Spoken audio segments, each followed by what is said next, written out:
say to me, above all, let God be first in your life.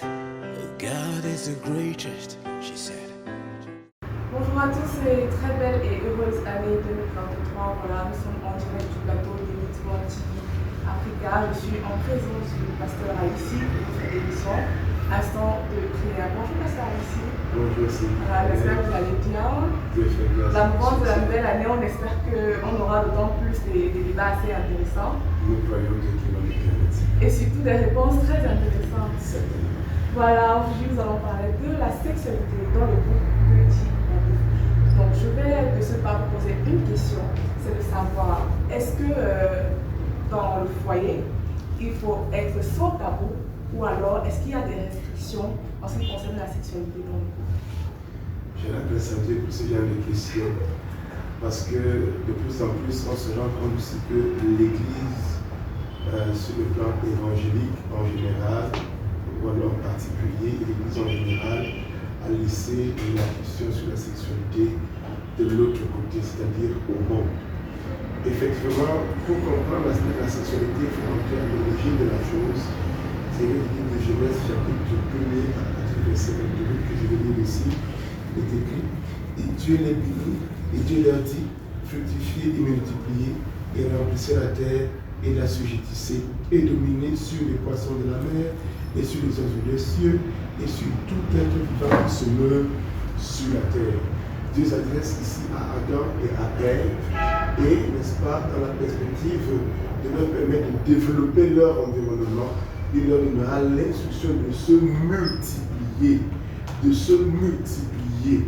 Ici, nous avons affaire au premier couple de l'histoire de l'humanité que Dieu a uni d'une certaine manière et auquel il a dit multiplier. Eh bien, quand on dit multiplier, il ne s'agit pas de se multiplier avec les animaux. Il s'adresse à l'homme et à la femme. Et l'instruction est claire, multipliez-vous, faites des enfants, étendez votre royaume, manifestez votre autorité par le peuple que vous allez vous susciter sur la terre du fait du mariage qui se consomme par voie sexuelle. Et cet égard, on ne pourrait donc pas laisser l'aspect de la sexualité en dehors de l'Église.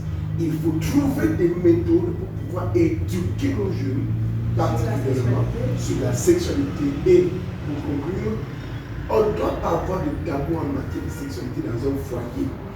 Déjà, le cadre de la sexualité, c'est celui du foyer. Et quand on parle du foyer, on parle d'un homme et d'une femme mariés. On ne parle pas de sexualité dans le plan de Dieu. On ne parle pas de sexualité en dehors du mariage. Et l'apôtre Paul viendra très bien expliquer ce que j'explique là maintenant dans le livre de 1 Corinthiens chapitre 7 et il dira que celui qui brûle d'envie se marie vite.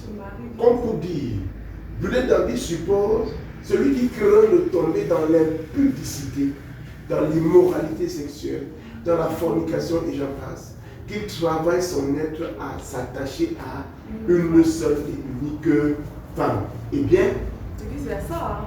Et vice-versa justement. Et donc, vous voyez que le cadre, parce qu'il faut définir le cadre de la sexualité selon la parole de Dieu, c'est le mariage. Quiconque veut expérimenter une sexualité épanouie doit se marier, doit être dans un foyer légalement reconnu par sa nation et sur lequel la main de Dieu repose évidemment. D'accord, merci pasteur Haïssi. Vous avez dit quelque chose de très pertinent tout à l'heure. Vous avez dit, pour vous, la sexualité dans le groupe doit être sans tabou. D'accord, je vais vous poser la question de savoir, parce qu'il y a des pasteurs qui disent, des pasteurs, des chrétiens, qui disent que, par exemple, faire la fellation, c'est interdit. Est-ce que si je suis mariée, je me retrouve en train de faire la fellation à mon homme ou à ma femme, est-ce que je suis en train de pécher? La vérité est que si nous rentrons dans l'originalité de la chose sexuelle, fellation, comme vous dites, ce sont des mots que personnellement je n'apprécie pas. Mais il faut bien en parler. Il faut en parler. Si on rentre dans l'originalité de la pratique sexuelle, c'est un acte qui a connu une certaine évolution du fait de l'évolution des mœurs par rapport à certaines choses que les uns et les autres ont voulu trouver comme intérêt dans la pratique, dans la chose. Je pense pour ma part, ça c'est un avis personnel, je pense pour ma part que, vous voyez, la fellation, pour moi, ne mérite pas d'avoir une raison pour. J'explique. Pourquoi? Pour la simple raison que le corps a déjà été conçu comme étant un mécanisme que Dieu lui a donné en fonction de chaque partie qui lui incombe. Exemple, la bouche a sa fonction de parler. Et la bouche est conçue pour annoncer l'évangile aux autres. Maintenant, comment voulez-vous prendre l'instrument qui permet à Dieu de parler aux uns aux autres pour aller faire fellation, par exemple? Ça, c'est de mon point de vue. Maintenant, d'autres vous diront, et je vais ici aider certaines personnes à comprendre, dans le livre des Cantiques, qui est le livre le plus sexuel de la Bible, c'est le livre quiconque veut connaître les positions des Kama Sutra. N'allez pas regarder les histoires des Indiens. Entrez dans Cantique des Cantiques. Dans Cantique des Cantiques, à partir du chapitre 2, on vous dira, la femme sur la nuit dira, voici, je suis assis au pied d'un arbre et il y a la paume dans ma bouche. Ça vous dit déjà tout ce que vous avez à comprendre. Donc il y a toutes les positions dont vous aurez besoin dans ce livre. Pour les gens qui veulent expérimenter une sexualité épanouie, la vérité c'est que, ça c'est pour moi, la fellation pour moi ne mérite pas d'avoir une raison pour. Cependant, il y a, vous voyez, que chaque couple, d'une certaine manière, doit trouver le moyen de s'épanouir sexuellement. L'homme ne doit pas avoir honte de la nullité de sa femme. Parce que ne voyez pas sexuellement juste dans le fait de la pénétration. Même le baiser relève de la sexualité. Le toucher relève de la sexualité. La sexualité ne commence pas directement dans les pratiques de pénétration. Non, elle commence d'abord par ce que nous appelons habituellement les préliminaires. Le baiser, le regard, le vestimentaire, tout ça rentre dans la sexualité. Du coup, je pense que ce qui compte, ce n'est pas tellement fellation, ce n'est pas tout ça, c'est en fait l'intimité. Parce que vous devez comprendre le but de la sexualité même. Ce n'est pas trop fellation, ce n'est pas trop. Non. C'est l'intimité qui doit exister entre un homme et sa femme. C'est ça la sexualité. Ce n'est pas juste la pénétration. Parce qu'il y a la différence entre faire l'amour à une femme et entretenir des rapports sexuels. Ce n'est pas la même chose. La connotation n'est pas la même. Il faut qu'on s'accorde là-dessus. Du coup, j'estime en termes de, en tant que pasteur, que pour moi, je dis ça c'est pour moi, je ne suis pas d'accord avec la fellation. Parce que ma bouche est sacrée et doit proclamer les oracles de Dieu. Il ne faut pas que je me souille, moi, en pratiquant ça. D'abord, ce n'est même pas faisable, ni envisageable, ni envisageable. Mais parce que vous avez dit tout à l'heure que la sexualité dans un couple avec deux personnes qui sont légalement mariées devant Dieu, devant les hommes, et sans tabou, pourquoi donc maintenant mettre certaines restrictions et dire il y a des choses qu'il faut faire, il y a des choses qu'il ne faut pas faire? Vous avez commencé votre propos en disant tout à l'heure que la condition principale pour avoir une sexualité sans tabou, c'est d'être marié. Donc pourquoi donc si moi je suis mariée devant Dieu, devant les hommes, il y a je devrais placer des limites? Parce que c'est ce qui crée beaucoup de problèmes dans les foyers chrétiens. Les hommes ont des désirs, les femmes aussi ont des désirs qui n'arrivent pas à expérimenter malgré le fait qu'ils soient mariés, sous prétexte que le pasteur a dit, sous prétexte que ma bouche, comme vous l'avez dit tout à l'heure, ma bouche prêche l'évangile. Donc finalement, on se retrouve dans un foyer chrétien où le mari se retrouve en train de tromper sa femme et la femme se retrouve en train de tromper son mari parce que justement on est coincé à ce niveau. On ne peut pas faire ce qu'on aime sous prétexte des regards des autres. Là, ça devient un problème majeur. Ce n'est pas un problème, c'est juste une question d'évolution des mœurs. Parce qu'il faudra comprendre que nous sommes dans une ère où aujourd'hui, quelqu'un te dira que ce n'est plus comme ça qu'on fonctionne. J'ai écouté beaucoup de gens parler de la position du missionnaire, par exemple. On dirait que ça, c'est d'autres personnes appellent ça la croix de Jésus, une telle expression. On vous dira que c'est déjà dépassé, qu'on est placé pour tout. Vous voyez, or, dans les années 60, 40, 50, 30, vous étiez le meilleur à ce moment, à ce niveau-là. Donc c'est une question d'évolution de tous. Vous voyez, la parole de Dieu reste indéniable et elle demeure immuable. On ne la change pas à cause de vous-même ce que vous changez. Vous devez comprendre une chose. Là, maintenant, je me tiens dans un office un peu délicat en la matière de la délinquance. Il est arrivé un jour, une jeune femme brune. Habituellement, ce sont ces filles qui ont ces problèmes. Qui vous dérange dans les églises? Une jeune femme brune, très belle, avec des problèmes spirituels, avec ce qu'on appelle les esprits des eaux. Alors un jour, nous sommes en 2013. Alors un jour, elle vient rencontrer mon pasteur superviseur qui est en même temps le parent de mon mariage. Et mon parent m'appelle et me dit, viens voir ce qui va se passer. La fille est venue à l'église. Elle dit au pasteur, écoute, tu m'aimes. J'ai envie de toi. Je vous parle des choses que j'ai vécues à côté. C'est étonnant. La fille a l'habitude d'être à l'église. Mais ce jour-là, c'était un jour de suivi, il y a des jours de réception comme ça. Elle dit, pasteur, tu as peur. Tu as la texture qui me kiffe. Quand je te regarde, tu comprends que j'ai une personne qui te et que tu peux répondre comme bon, là où tu es placé, la Bible dit ça casse, tu es bon. Le pasteur, il lui dit, écoute, tu es posé. La fille dit comment? Il dit, attends, je vais te prouver. Il a soufflé sur elle. Il fallait voir ce que la fille faisait au sol. Vous voyez, quand vous regardez sur certains films érotiques, à une certaine époque, lorsque nous étions un peu des petits bandits avec les parents à la maison, il nous arrivait de regarder les films érotiques. Je suis pasteur Sébastien, mais je sors de quelque part. Ah, ça? Donc, je ne vais pas vous dire que je suis sorti aussi avec boum et puis non, non, non, non. Et quand on regardait certains films, il y avait des positions où on voyait des femmes coucher sur les hommes et remuer leur corps. C'était exactement ce que la fille faisait au sol. Et le pasteur a intensifié la prière jusqu'à ce que la fille est tombée en extase et a perdu conscience. Qu'est-ce que je veux dire? La plupart des pratiques sexuelles que nous observons ici dehors relèvent des déviances sur le plan spirituel. Et travaillent dans la perspective de rendre esclave l'âme de l'homme.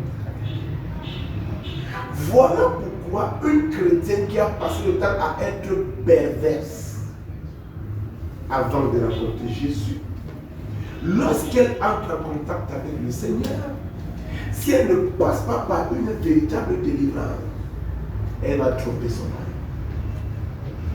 Il en est de même avec les hommes. La sexualité a été pervertie au point où aujourd'hui vous avez des sadomasochistes, c'est comme ça que ça s'appelle, des gens qui se plaisent, qui estiment qu'ils peuvent connaître l'orgasme pour des femmes ou alors le septième sexe pour plusieurs par le fait de sévices physiques, de sévices corporels. C'est de la maladie, c'est de la possession. Je vous dis, j'ai vécu la scène et j'ai fui la salle le jour-là. Que pardon, le genre, c'est je fuis. Vous parlez de quoi? Tu restes là à côté et vous serez surpris de voir que quelqu'un veut prier pour une vie. Un serviteur de Dieu, si tu ne t'as pas accordé cette grâce, c'est la fille qui pose ton dos au sol. On en connaît ici dehors. Je parle dans le ministère de la délivrance. On a vu des cas où tu vois une fille avec un corps suffisamment travaillé vient poser le dos de l'homme au sol. Pourquoi? Parce que ce sont des personnes qu'on a préparées. Et vous voyez, plus le temps passe, plus on considère comme valeur ajoutée une sexualité épanouie du fait de la fellation, du fait des choses bizarres qu'on exerce sur le corps, du fait des pratiques bizarres, des positions bizarres, des lieux où il faut aller pratiquer la sexualité. Voilà, justement, en parlant de lieu, c'est la question que je voulais vous poser de savoir, est-ce qu'il y a un lieu précis où est-ce qu'on va entretenir des rapports? La sexualité est un cadre spirituel. Attention. On ne s'amuse pas avec le sexe. Quand on parle de l'acte sexuel dans son sens intrinsèque spirituel, c'est un acte d'adoration. Attention. D'adoration à qui? À Dieu en fait, pour les chrétiens. C'est un acte d'adoration. Voilà pourquoi les mystiques travailleront pour chercher certaines filles d'un certain âge, d'une certaine condition, disons spirituelle, telles que les vierges, qui ont encore comment on appelle, un cosmos pur, pour pouvoir puiser dans leur vie Ce dont eux, ils ont besoin en vue de pouvoir réaliser ce que eux, ils sont appelés à réaliser. Donc, quand tu vas avec un homme sexuellement, l'apôtre Paul va te le dire, 1 Corinthiens chapitre 6, à partir du verset 17 au verset 19, il dit, ne savez-vous pas qu'un homme qui s'attache à la prostituée forme une seule chair avec elle selon ce qui est dit l'Écriture, et les deux formeront une seule chair, comme vous dites quoi? Si tu pars avec une femme, alors que vous n'êtes pas marié, vous venez de contracter un mariage, mais sur le plan de l'esprit. Donc, une femme qui est partie avec plusieurs hommes est spirituellement mariée à toutes ces personnes et donc a partagé sa destinée avec chacune de ces personnes. Il sera donc très difficile d'espérer se marier un beau jour. C'est ce genre de femme qui, lorsqu'elle rencontre l'homme qu'il faut que Dieu lui apporte, que Dieu lui a donné, autant pour moi, la femme en question devient même le bourreau de son mari. Pourquoi? Parce qu'elle a déjà été suffisamment sauvée par Ondiki. Ondiki l'a suffisamment sauvée au point qu'elle a compris que pour qu'elle soit femme, il faut qu'on la traite comme si elle était une chose bon, peut-être. Maintenant, tu arrives chez un homme qui est tellement mou. Tu vas dire qu'il est mou sa carrière. C'est comme ça qu'on dit au Cameroun. Non, c'est un mou. C'est le mou. Voilà. Alors qu'en fait, il ne connaît pas ta fréquence en la matière. Et je vous dis, quand tu passes par la délivrance, je vous dis la vérité et la protection. On va encore te demander de recommencer, ça sera de merci. Donc l'originalité dans l'acte sexuel demeure dans l'usage simple des pratiques que Dieu a conçues en la matière. Tout ce que vous ajoutez là, c'est difficile. Si moi je suis une femme mariée et que je me retrouve en train d'entretenir des rapports avec mon mari dans la voiture, est-ce que nous sommes en train de pécher? Ou est-ce que nous sommes en train de ne pas adorer Dieu en fait? L'adoration n'est pas un problème, mais maintenant c'est le cadre qui pose. Pourquoi vous devez agir dans la perspective d'être en sécurité vous-même. Au Cameroun, si on vous surprend en train de passer un acte sexuel, on va parler de... il y a un terme qu'on emploie en droit, soit tribunal, soit trouble de puissance, quelque chose comme ça. On veut poursuivre en justice. L'autre là, ça ne pardonne pas au pays. C'est comme ça ici. Vous voyez vous. Alors moi, je ne me vois pas moi. Dehors. La maison est finie. Non, allez chez vous. Allez, bon, ok, allez dans un hôtel. Prenez une suite. Faites ce que vous voulez là-bas. Mais dehors, vous voyez, il y a l'aspect de la sacralité. Si on parle des affaires de chrétienté, il y a la sacralité. Dans la chrétienté est attachée où se cache la sacralité. Chrétienté, Christ, la sacralité. Je ne me vois pas moi en tout cas. En train de le faire. C'est possible. D'accord, merci Aïssi pour cette merci Pasteur Aïssi autant pour moi pour cette belle prestation. Nous allons prendre quelques minutes de pause. À tout à l'heure.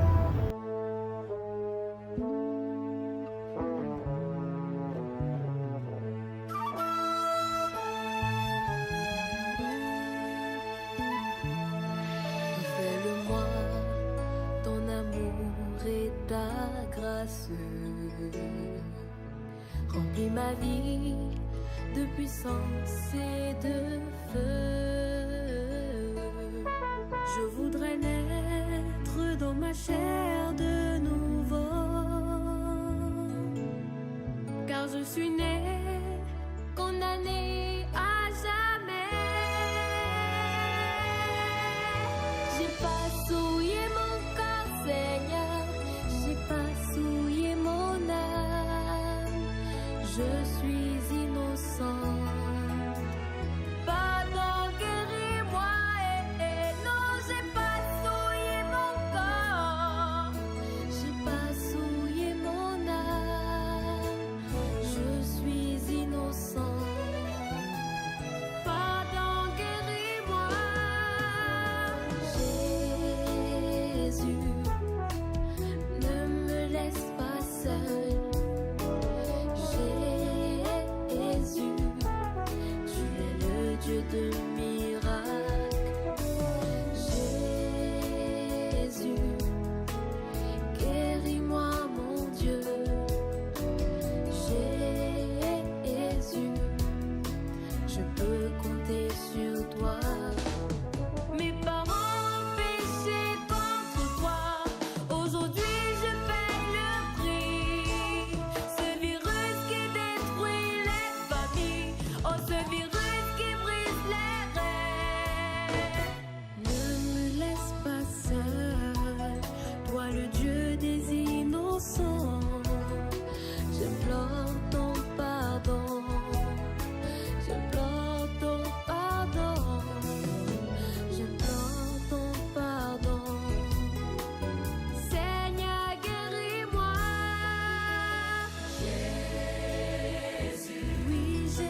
Nous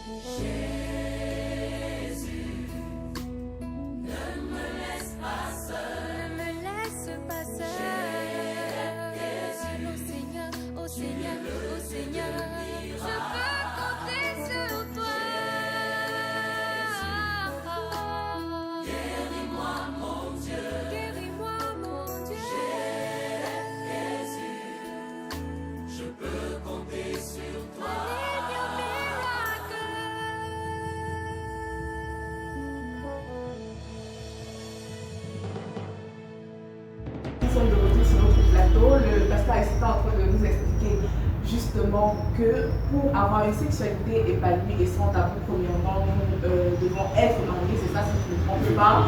Et deuxièmement, éviter certaines déviances qui pourraient attirer certains esprits et influencer dans notre foyer. Donc maintenant, pasteur, si j'ai eu la forte impression que vous étiez en train de tout ramener vers vous, mais le problème qui se pose, c'est qu'il y a beaucoup même de pasteurs qui ont des envies, entre guillemets, on va le dire comme ça, et qui pratiquent, et qui ont certaines pratiques dans leur foyer. Maintenant, si moi, en tant que chrétien, est-ce que si j'ai pour habitude d'avoir certaines pratiques sexuelles avec mon mari, étant marié, est-ce que cela a une influence sur mon ministère? Ok. Vous devez comprendre que lorsque deux personnes se mettent ensemble dans les lieux de mariage, je précise, et que la main de Dieu est sur ce foyer, tout rapport sexuel que vous pratiquez en ce moment-là est recyclé. Vous dégagez une énergie sur le plan de l'esprit. Je prends ici les propos du prophète de l'esprit Samuel, que je salue d'abord à ce sujet. Il dit, tout rapport sexuel que vous entretenez dans le cadre d'un mariage, par exemple, et où la main de Dieu est sur le foyer, permet de dégager une énergie sur le plan spirituel qui est recyclée. Donc l'énergie monte, elle sort et elle revient sur le couple. Voilà pourquoi il y a des couples, à un moment donné, quand vous les voyez, au départ, ils ne se ressemblent pas. Mais avec le temps, ils commencent à se ressembler. C'est parce que à force d'aller au lit, l'homme et la femme mariés entre eux, ils dégagent une énergie qui fait que ce qui est en l'homme part chez la femme, ce qui est en la femme part chez l'homme. Et physiquement, ils commencent à se ressembler. Justement, ça c'est la preuve que la main de Dieu est sur le foyer. Maintenant, quand vous êtes déjà marié et que vous voulez être épanoui dans ce que vous entretenez comme acte sexuel, il faudra comprendre une chose qui est fondamentale. C'est que l'épanouissement dans la pratique sexuelle demande que vous soyez en accord sur les choses concernant la parole de Dieu. Oui, mais pas ça ici. Je veux clairement savoir. Oui. Est-ce que moi, en tant que chrétienne engagée, ça ne peut pas influencer votre foyer. C'est ce que j'en explique. Ça ne peut pas influencer votre ministère. Pourquoi? Parce que si la main de Dieu sur votre foyer, c'est-à-dire l'accord de Dieu sur ce que vous puissiez être parmi les femmes, alors le fait d'aller régulièrement permettra que d'une certaine manière vous soyez rechargé. Oui, mais ma question ne se repose pas sur le fait d'aller régulièrement. Ma question se repose sur le fait d'avoir des pratiques que nous aimons bien avoir. Vous Dans voyez, des cadres il faut différents. aller droit au but. Par exemple, si vous parlez de pratique dans le sens de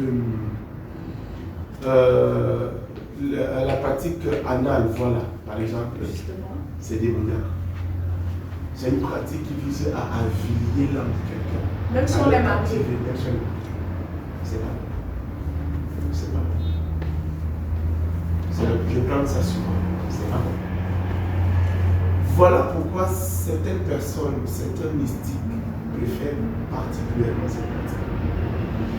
On raconte l'histoire d'une femme mariée, une très belle femme, toujours de belle femme. Très belle femme, mariée, qui a connu des bavures avec un homme qui travaillait dans une très haute instance de la République. Et le monsieur n'allait pas avec la dame par la voie normale. Il allait avec elle par voie anale. Une femme mariée. Ça fait que quand la dame se retrouve avec son mari à la maison, elle ne veut pas le sentir à côté de lui. Vous comprenez ça? Il n'est pas là pour ton sexe. Ton sexe ne l'intéresse pas, les enfants. Voilà une femme mariée qui se retrouve en train de rejeter son mari parce que quelqu'un de hautement mystique préfère seulement partir avec elle parfois à l'âge. Vous voyez ça? Donc, quand le monsieur apprend en fait, le pasteur écoute la confession, le pasteur comprend que s'il jette sa selle, ça va cuire sur lui. Il dit à la femme, écoute, appelle ton mari pour que tu parles devant lui. La femme a parlé devant le mari. Et s'il vous plaît, le monsieur qui logeait la dame, il travaillait comme ça avec la dame, lui a trouvé un local, l'a logé, elle était au petit le soin. foyer cinquantaine, c'était une pratique anale. Elle appelait ça normalement, alors qu'on avait envoûté. Donc quand on parle de pratique, on parle de quoi? Vos pratiques de fellation, vos pratiques de... vous parlez de fellation, vous parlez de pratiques anales, tout ça là. Ce sont des choses qui relèvent des envoûtements venant du règne des eaux. Je parle comme pasteur dans la délivrance. Mais mon problème, c'est même dans le cadre du mariage. Est-ce que si tu es marié, Beaucoup par de cette femmes. pratique, est-ce que ton mari peut t'envoûter ou bien est-ce que tu peux envoûter ton mari? Ces choses vous attirent des succubus et des incubus dans la maison, c'est-à-dire des esprits, des eaux, soit mâles, soit femelles, qui viennent habiter avec vous. Vous entretenez dans les choses pareilles. Pour moi, ce n'est pas parce que tu es marié que tu vas pratiquer des choses pareilles pour dire que non, je suis marié. Attention. Attention. Écoutez, ce n'est pas, vous voyez, l'antisélection ne doit pas être commis dans des conceptions de bestialité démoniaque. Je préfère mettre le terme comme ça. Que non, parce que tu es ma femme, je t'attrape et puis je vais avec toi par voie anale, parce que tu es ma femme. Ah, non, je n'ai pas. Je vous dis, c'est un acte d'adoration. Même Dieu regarde quand tu parles avec ta femme. Même Dieu voit. Alors, est-ce que j'ai forcément besoin de cette pratique physique? Non. C'est pour cette raison que dans le Seigneur Jésus, on a besoin de réformes sur le plan de l'esprit et du caractère. La dernière question que je vais vous poser, c'est de savoir maintenant, si moi en tant que femme ou en tant qu'homme, entre guillemets, j'ai certaines pulsions ou certaines envies sexuelles, malgré le fait que je sois mariée, qu'est-ce qu'il faudrait que je fasse pour éviter de me retrouver dans de telles situations inconfortables? Est-ce que je dois passer par la délivrance? Si on est Est-ce que je dois passer par la si on est chrétien, vous voyez, si tu es chrétienne, véritablement devant Dieu, bien prouvé, rempli du Saint-Esprit, je vous dis qu'il y a des pratiques sexuelles que vous allez abandonner simplement. Je parle à l'expérience. Il y a des choses que vous allez abandonner seul. Bon, et maintenant, si vous avez abandonné cette chose, que votre partenaire met la question par rapport à ça, qu'est-ce que vous faites sur votre sens? La question est de savoir. Tu as d'abord fait comment pour arriver là-bas avec lui, sans éprouver la question avant la consommation du mariage. Qu'est-ce que je veux dire? Si tu dois te marier avec un homme, vous devez apprendre à vous connaître. Quand il dit vous connaissez, ce n'est pas un lit. Il doit te dire ce qu'il aime. Bon, et si t'as caché? Si t'as caché, que si tu te mets sur le phare accompli. Si t'as caché, tu te mets sur le phare accompli. Toi, tu te mets sur le phare accompli. C'est ton corps.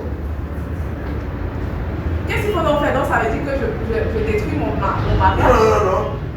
Je laisse mon mari partir dehors. Vous voyez, Dieu me dit à son peuple, je vous envoie à Canaan. Ne vous comportez pas comme les peuples de l'enfant. C'était des filles d'une beauté extrême, mais des filles avec des déviances sataniquement établies. Dieu va même demander de commettre un génocide pour éradiquer, ou bien pour enlever, pour effacer la race cananéenne, Deutéronome chapitre 12, verset 1, 2, 3 à 5.